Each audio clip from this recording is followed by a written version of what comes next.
great. Well, Billy, Tracy, very nice to meet you. You too. Thank you. So you play Charlie and Miles in Revolution. Charlie Miles. Yes. I wonder, just for people who haven't seen the show yet, if you could tell us a little bit about the characters and about their background at the start of the series. Niece and uncle, estranged through many, many years. 15 years ago, an event happened and the power went out. And when we meet them, we first meet Tracy's character, Charlie, in her little village that's trying to struggle and survive amidst a world of malicious uprising and a bunch of chaos going on. And something happens to a family member of hers. She's told to come find me to help her, and off we go. Mm-hmm. And Tracy, we first meet your character. We see her back at the event. She's just a young girl, and then when we meet you, grown up kind of, and then almost like fending for the family. Yeah, her dad and everything is still very, capable and fending, but she's just more, she's seeking an adventure. She's kind of grown up in this little cul-de-sac and very, very sheltered, very protected. Had a wonderful life, really, and then she just really wants to get out there and see it all, and she gets a little bit more than she bargains for. And everything kind of happens really quickly for her, and she has to grow up pretty fast. She's kind of vulnerable and all that at the beginning, and then because of things that happen, it toughens her up, and she, very much finds herself and grows into being this feisty little warrior. Yeah, I was going to say they're both two pretty badass characters. I mean, you take control very quickly, and Billy, in the first episode, you have this amazing sword fight. Mm-hmm. Yeah. Did you have to do much training with the sword? Did you? That particular fight was the only one we had really a lot of sort of time to prepare for. Comparatively more time anyway. We had more time to shoot the pilot. So that sequence actually took us about 2 days to shoot. But the choreography for it, I learned the day before. And then we were just sort of up and running.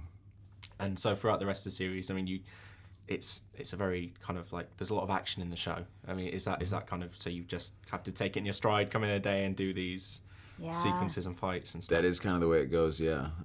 You never really know what's going to be thrown at you on any given day because we move so quickly and so many changes are made last minute. Yeah.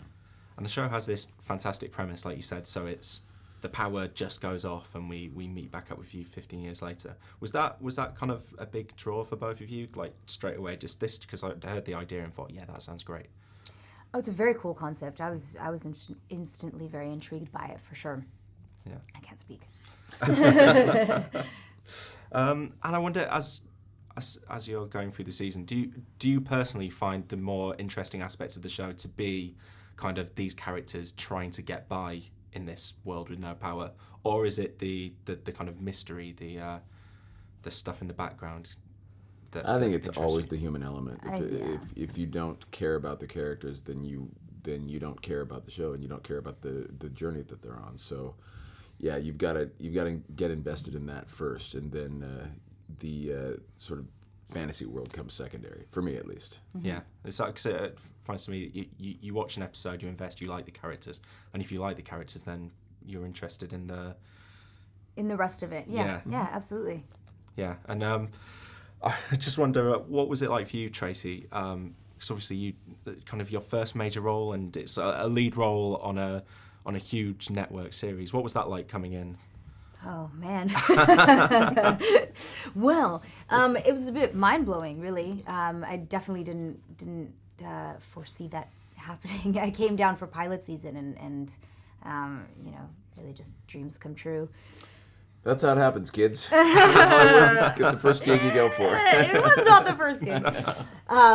But yeah, it's definitely a dream come true. It's a dream role. I love, and I'm really fortunate. I hear that it's really rare to have everybody get along as well as we do. I mean, it's kind of crazy how we instantly all just kind of glued together, and even filming 16 hours a day, and then on the weekends trying to hook up and hang out and go for dinners and everything as well. Like, it's just pretty tight. Normally there's at least one objectionable person. Yeah, usually. wait until season 2. You'll start following it. That's what everybody says, by the way. Yeah, everybody until does say season 2. that, and I'm really just not seeing it yet. What's the fan reaction been like? Do you have fans that are really intense, really kind of passionate about the show? Everyone's been wonderful. Yeah, everybody's been quite great. Yeah, no one's like crazy in a bad way. Yeah. Everyone's just been really, really supportive and really digging what we're doing. So that's great. Yeah, and I wonder how that And compares. if they don't dig what they're doing, they're not telling us about it. So Yeah, that's good. yeah. Also, thank you. Yeah. No, so I wonder how that compares to, because obviously in recent years you've become best known to a lot of people for Twilight. I wonder how the kind of the differences in the fandom there, because the Twilight fans are very vocal about their love for the films. Yes, they are, and I'm finding that these fans are getting just as vocal about it. And it's nice for me especially coming off a gig like that was so widely received. It was nice for me sort of to be able to kind of escape that and slip into another character without too much fanfare. Yeah. Yeah, and I wonder, do you have any places you'd like to see your characters go in the next season, or anything that you particularly want to do on the show? We both kind of try not to put our own personal things onto it. We haven't seen anything that's coming up in the next season, and so, but I mean. That being said, we'd like to see them go to the Caribbean. Right, or the moon. We've talked about the moon a lot. Yeah, I don't know. We just, the people that we have behind it all is just brilliant, and so, who are we to say what's going to happen? And the people behind it also, Eric Kripke, who did Supernatural, was the creator of the show, showrunner. Mm-hmm. What's he like to work with? It's wonderful. So great. Yeah. So accessible.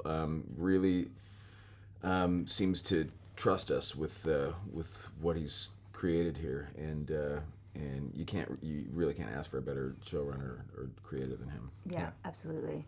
And obviously the show has J.J. Abrams' name attached to it as well. How much involvement does he have as the season progresses, or was that more at the start? He's definitely still involved. He oversees our scripts and watches all the episodes and everything before they go up. So We like to say he's there every day in spirit. Yeah. Lots of love. When he is there, you try to give him a nudge, say, "Oh, I make quite a good Jedi." Or He's another one of those guys that's it's so approachable, and he's got such a great air about him that it's just a pleasure to work with somebody like that. Yeah. And I wonder, other than Revolution, obviously, do you have any other favourite shows on TV that you kind of have to tune into and watch each week? Is there anything else that you like to box set or whatever? I'm still I'm catching up on Lost right now because I hadn't seen it when it was on. But outside of that, we work. I mean, our hours are really, really crazy long. So we, as far as at this point in time, right? I don't know. We work pretty well. 6 days a week, sometimes 7. Yeah. I don't know if you guys have it here yet, but I'm kind of enjoying Duck Dynasty. Do you have it here yet? No, but I've heard about it. Yeah, it's good stuff. So funny. Okay, well, Billy, Tracy, thanks very much for speaking to me, and good luck with season 2. Thank Great. you very much.